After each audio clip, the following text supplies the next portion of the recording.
Hi, everybody. Welcome back to Ox Talks. Happy Easter, everybody. It is Sunday, March 31st, 2024. I know I'm getting a video up late today. It's been a few days since I did anything, dropped any videos. I've been really busy with the practice last week and then just with family obligations the last couple days. And obviously that's a priority. So appreciate everybody being here. Appreciate all of you subscribing to the channel. Hope you're having a really great Easter with your family and with friends, and just taking some time to just breathe and enjoy the loved ones that we have around us and be thankful for everything that we have. So I enjoyed a nice day today with family. Had a nice brunch today. Worked out early this morning. Did some things around here at the house.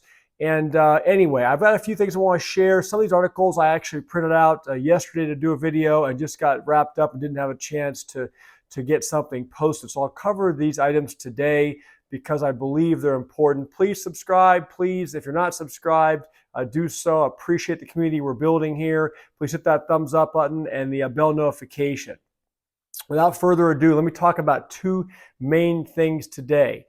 Debt and layoffs. The debt that this country has and is taking on is massively increasing, folks. It's going to end very, very badly, and the layoffs continue to accrue. So I want to discuss some of the latest information I've seen in that regard. I will pause and say I saw the futures markets open up earlier.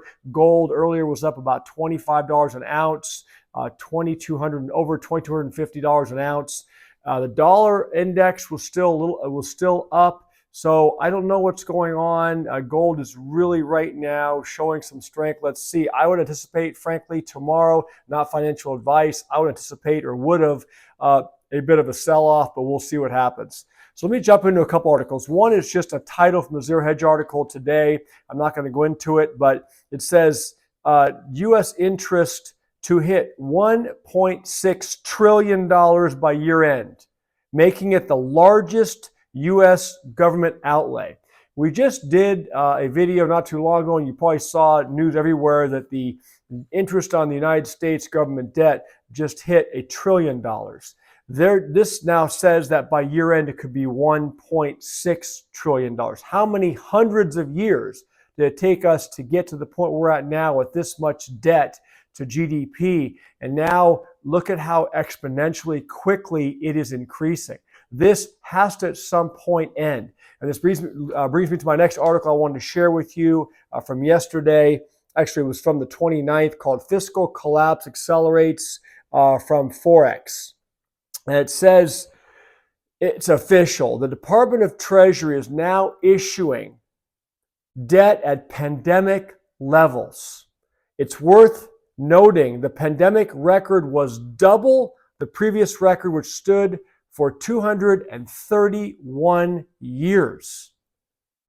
In raw numbers, the latest numbers for Q4 2023 show Treasury issued $7 trillion in new debt. For the entire year, it came to, listen to this, $23 trillion of debt issued in 2023. This has bloated the Treasury market to $27 trillion, up 60% since the pandemic. In other words, 1/3 of Treasuries have fresh ink on them, and it's up roughly sixfold since the 2008 crisis. At this point, federal debt is rising by $1 trillion every 90 days. We've discussed that on some shows previously, and the U.S. government spending is, as a percent of GDP, is at World War II levels. Think about that. The economy, it says, isn't, well, it says, given we're not at war in theory, nor are we in a pandemic, why so much debt? And it says easy, it's buying growth. And it says the economy isn't real. It's propped up by debt. Listen to this quote. I thought it was very appropriate. They will fake it until they break it. You often hear fake it till you make it. I thought that was great. They will fake it until they break it. And when they break it, folks, you guys, we all need to be ready for this. It will happen tomorrow. Who knows? Will happen in 2 years, 5 years, 10 years. We don't know. We don't have a crystal ball, but you have to shore up your resources. You have to have some cash on hand. You have to have a bill, have some assets, have some real things. You know, we talk about on this channel all the time, precious metals. That's not the only thing to be involved in. That's just one thing you can look at, not financial advice. But you've got to shore up financial resources. Having all your money in the stock market, all in a 401k, it's digits on a screen. If this thing goes down and there's a shutdown or a collapse, those are literally digits on a screen. It's not wealth that you have immediate access to. It says, why is this catastrophic? The article asks, that poses the question. It says, because U.S. Treasuries are treated like cash by everything from banks to pension funds to large corporations and individual 401ks. A treasury is seen as cash that pays interest. You always hear the safety of the U.S. Treasury bond or U.S. Treasury debt. It says this is false, of course. A treasury is a promise. Sorry, you guys hear Milo's going crazy in the backyard. My family's out there right now running around, and he's getting wild. So I apologize if you can hear a bunch of high-pitched beagle barking in the background. I'll get Milo back on the channel here pretty quickly.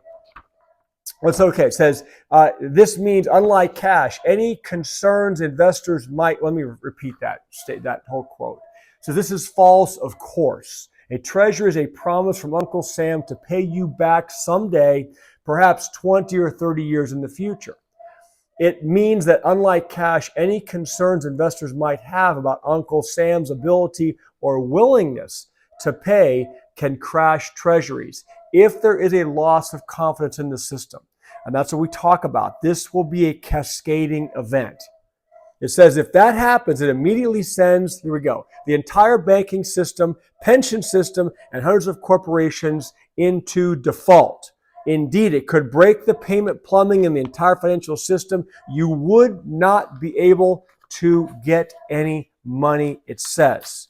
And it ends by saying, at this point, there is nothing standing between us and fiscal collapse. The only question is when. So, what do? Well, we get out of debt. We have some cash on the side. We have some money in banks spread among more than one account. Be smart about that. Do your own due diligence. Don't believe this FDIC nonsense. And shore up your resources. Pay off things that you have. And try to become as self-sufficient as you possibly can. When I say self-sufficiency, this will kind of segue into my next topic, which is more layoffs. And all this on this channel for the last 5-6 months, as I started the channel, since its launch, I said, be your own boss. You can go back and look at one of my first videos. I titled it, Be Your Own Boss. And I mean that. I'm my own boss. I've owned my own business for basically almost 30 years now as an attorney, a business and real estate attorney. And you know, you have to be able to, if you can, make yourself independent, financially independent in terms of, number one, having assets, having things paid off, having debt paid off, having resources, but also be able to generate your own income, be able to be self-sufficient. That, you know, look, the business won't always be there. My phones slow down. Sorry, I hit the mic. My phones slow down certain times of the year as well, but at least you have the ability to control your destiny for the most part. The next two articles that I will cover briefly, one's from Newsweek, and this is also from March 29th. It says, March 28th. It says mass layoffs hit Michigan and Missouri. Newly released data on initial jobless claims, it says 2 states had notable spikes in mass layoffs, primarily in the automobile and manufacturing sectors. Missouri and Michigan saw increases of 1,443 and 1,204, respectively, that's 1,000, in jobless claims filed this week, the week ending March 16th. In Missouri, the automobile industry bore the brunt of the layoffs. In Michigan, the manufacturing sector did the Department of Labor reported. The new data follows an increase in the national unemployment rate. In February, we saw that tick up to, I think, 3.9%. If you believe those numbers, much higher than that, folks, much higher. as states across the country have faced a rise in jobless claims. So if everything is so great like they're telling us every day on the mainstream media, why are the jobless claims rising? Why are these layoffs increasing? In Michigan, the automobile manufacturing sector has faced challenges, leading to layoffs in General Motors, which had announced plans to lay off 1,314 workers across 2 plants through March 25th. GM's Orion Assembly Facility laid off almost 1,000 employees, while its Lansing Grand River Assembly, a stamping plant, lost almost 400 workers, according to Worker Adjustment and Retraining Notification Act notices filed with state workforce development offices. Meanwhile, in Missouri, the layoffs spanned various jobs in the automobile industry. School bus drivers who work for Missouri Central School Bus could see 332 job cuts. Other companies, including Student Transportation of America and Kansas City, plan to lay off 140 employees by June 30th, according to WARN notices. Additional layoffs in the state have been announced by other sectors, including food manufacturing, big tech, and biotech. So look, if you're in one of those states, Michigan or Missouri, and if you're experiencing, number one, hopefully not a layoff or any potential problems with your job security, family or friends, share the comments below. Let us know if that information is accurate and what you're seeing there in those states, please. Last article I'll share with you today, FedEx initiated, this is, by the way, from Yahoo Finance, Freight Waves, March 29th was published. It says FedEx initiates targeted layoffs. UPS sheds workers at Ontario Airport. Ontario Airport is here in Southern California. It says FedEx Corporation is laying off an undisclosed number of workers across the organization, despite posting stronger than expected quarterly results last week, as the company strives to hit targets for right-sizing the company. We hear these buzzwords, right-sizing, restructuring, positioning for growth. All this stuff means nothing if you're one of those employees that gets your walking papers. It doesn't matter what they call it. They're reducing headcount. Meanwhile, parcel delivery rival UPS will eliminate more than 390 positions at its regional air hub in Ontario, California, because of slower volume. In an unrelated move, FedEx Supply Chain Solutions said it plans to release more than 300 workers at a Georgia distribution center because the client is switching locations, whatever that means. So we have FedEx CEO Raj Subramanian informed employees of the job cuts, which occurred in multiple areas of the corporation, in an internal memo on March 21st. It says, quote, transportation is not easy. It comes with difficult decisions, changing structures, and new ways of working.